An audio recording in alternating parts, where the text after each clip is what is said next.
And now, live from Austin, Texas, Alex Jones.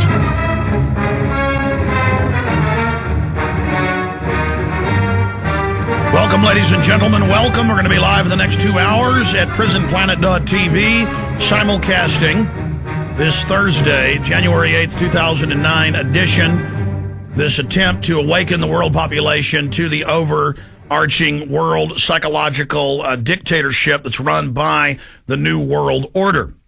And for the next hour and a half, we're honored to be joined by one of the most sought-after speakers on radio and in person, filmmaker, best-selling author, David Icke, also championship goalie in his own right.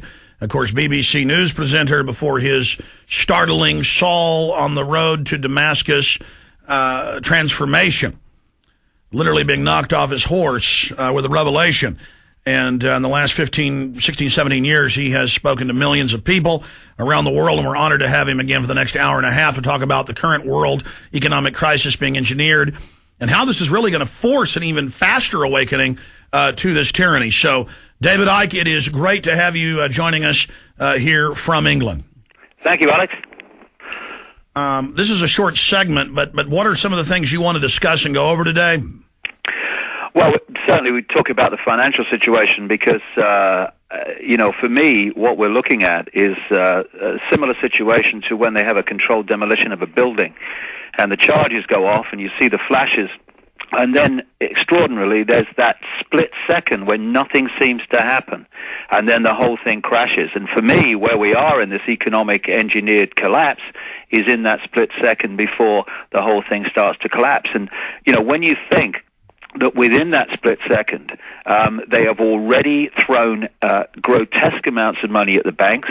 The interest rates in America are basically down to zero. They've just come down in England today to the lowest ever in the history of the Bank of England, 1.5%, and none of it is working. And therefore, when you've thrown all your bullets at the situation and they're not working, and we're not even into it yet to the level it's coming, then we've got a lot of challenges to face. But as you say, Alex, there's a word in Chinese, I think, that means both danger and opportunity, and this is a danger from the system as we perceive it now and through our lives, but it's a wonderful opportunity to change the system.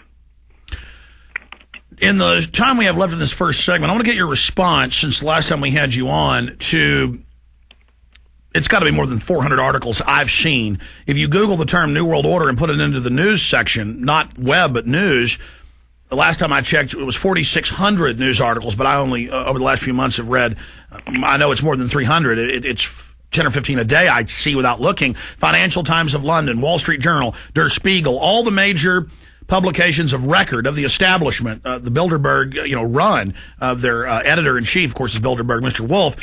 Times of London, Financial Times saying, and now for world government. And they say, we set it up in secret. It's for your own good. We'll save you from the financial collapse when they engineered it.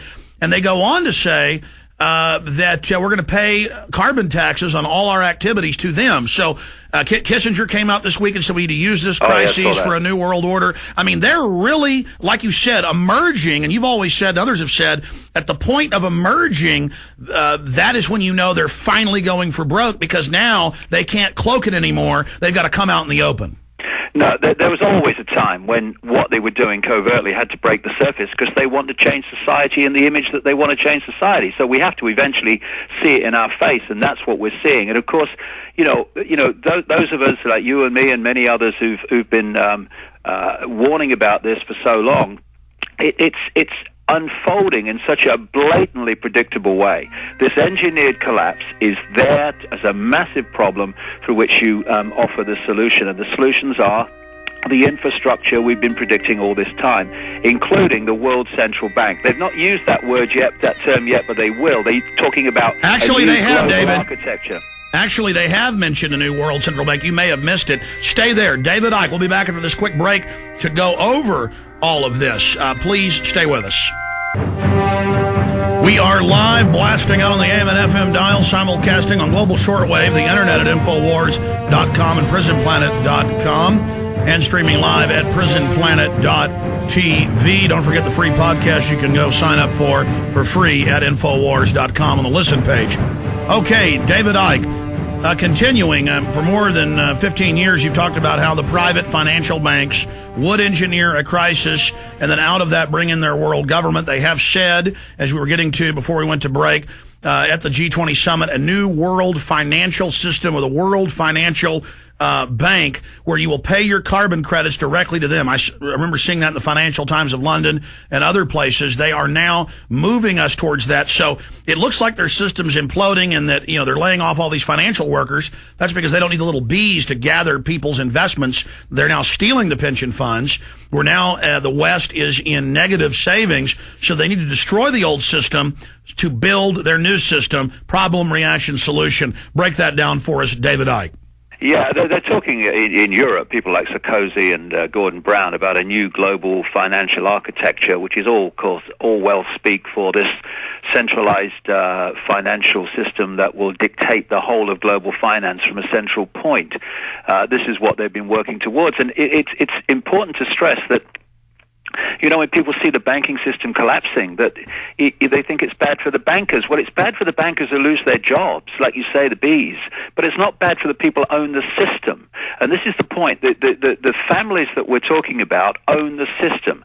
So if they owned the National Football League, they couldn't care less if one team beats this team or that team beats another team, because they own the game. They can't lose. So when this bank goes down or that bank goes down or this bank's absorbed by this bank, it doesn't matter to them. What it means is there's just fewer names on the doors to deal with.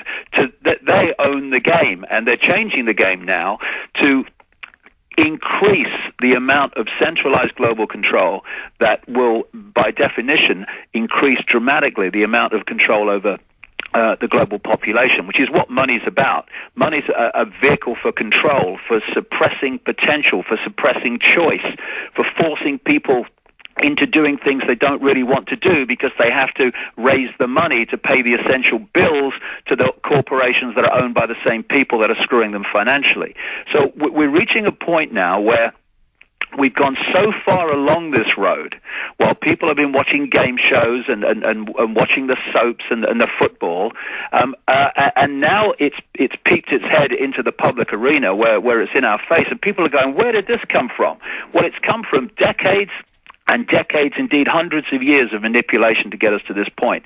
And it's a point of great challenge and great danger in terms of freedom, but it's also a point of great opportunity, because you can ignore something when crazy people like me are going, it's coming. And no, he's just mad, he believes in reptiles, he's mad and all this stuff. But when it's in your face and it's in your daily life, you can't look away anymore. And I'm sure you're finding the same, Alex, that more and more people who were ignoring it before are now going, hold on a second, what can we do about this? So we're moving into a stage where we can actually, those that are challenging this tyranny, this global fascism, where we can actually go to a stage of starting to do something about it rather than just talk about it. Okay, David, while you were talking, I went into Google and Googled World Central Bank and found hundreds of articles. Here is Newsweek, why we need a Bank of the World. The financial crisis is global and only International Central Bank can deal with it. Now, already under the IMF, World Bank, Exim Bank, in their own documents, they admit they already are the World Central Bank, but under this, they will set interest rates globally. They will selectively control nations. They will decide how much currency can be issued. You'll still all have your currencies of the world, in their own words. It will just all be regulated and controlled by them, kind of like the national ID card in the U.S. It's the states administering it, but the feds set it up and control the computer systems. So it's really a national ID card tied into a world ID database, but the public thinks it's a driver's license when it's really the real ID. But there is Newsweek for anyone that doubts this, and I could sit here showing people hundreds of these where they are saying not just that they're setting up a world central bank, but that you will pay your taxes on every activity you are involved in on your carbon footprint to them. Yeah, and the idea is to eventually get rid of all currencies for a simple reason that at the moment, if you go into a store or you want to buy something anywhere and you give them electronic money and the computer says no to your credit card, then at least still just you have the opportunity to say, well, I'll pay cash then. But what they want to do eventually is take all cash out of circulation. So that computer, whoever programs it, decides if and what you purchase. That's the idea of the cashless